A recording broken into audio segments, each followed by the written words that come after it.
Indian art and its space in the world today. There are many things that India has exported, and many things have become beautiful hits. For example, Bollywood, yoga, Indian culture itself, Indian food, Indian cuisine.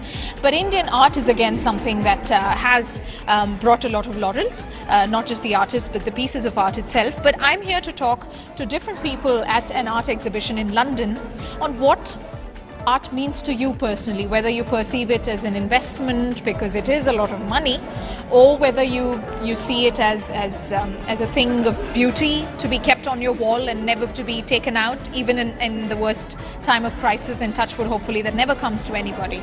But what is it for you personally? Well, art for me, I think, is it's a passion. You have to have a passion and you have to understand it.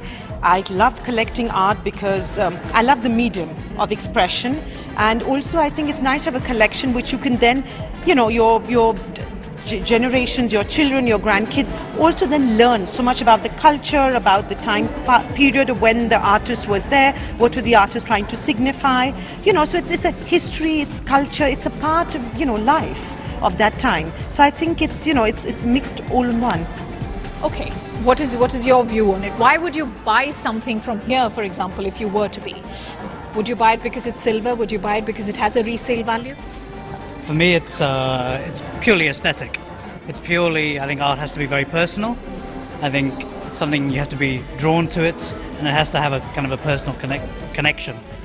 The investment side, if that even enters your mind, I think comes later to anyone who's a true collector. There are certainly people who buy who have no interest and just want to, you know, use it in the same way that they're buying stocks and shares. But for me personally, does this piece talk to me? Does it talk to me? Yes, there's a purely aesthetic element. Will this look good hung up in one of my walls?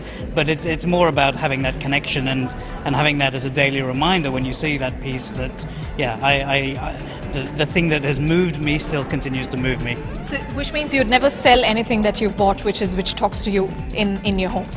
It's unlikely, I think. Okay, and hope it remains that way. What does it mean to you? Oh my goodness. I would say a lot of it does have to reflect skill, technique. Those are the things I look for, but also the history. As this lady was pointing out, it's from a particular period of time, it reflects upon that era, and those are the things which I enjoy. And when I look at art, it isn't for the value, it's really for the skill, what it says, how well it's assembled, the story behind it, how much thought went into this piece. Right, how much thought a particular piece has meant. Before I talk about the history of it, what is one thing from your collection or from your family's collection that you will always cherish, and why would you talk about that particular thing here?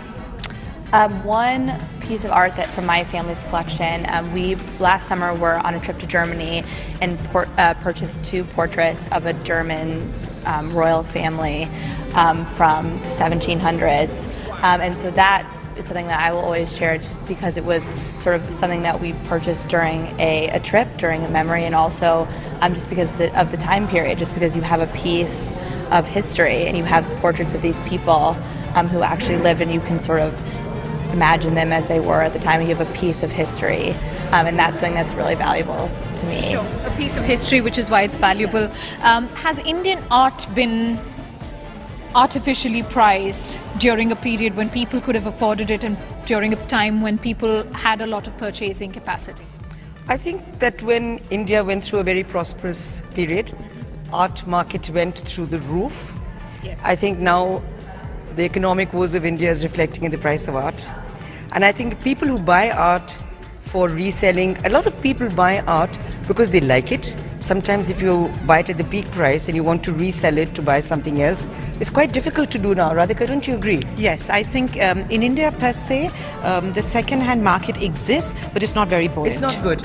And so the thing, unlike here, where there's the system of auction. Yes. The auction houses here are actually at Christie's. I mean, they had remarkable sales of contemporary art in New York recently. I don't know if you went to that, but they had very good sales. But in India, I think the resale market is very bad. And of course, people do buy art to keep forever. But sometimes you buy art and you want to change it around.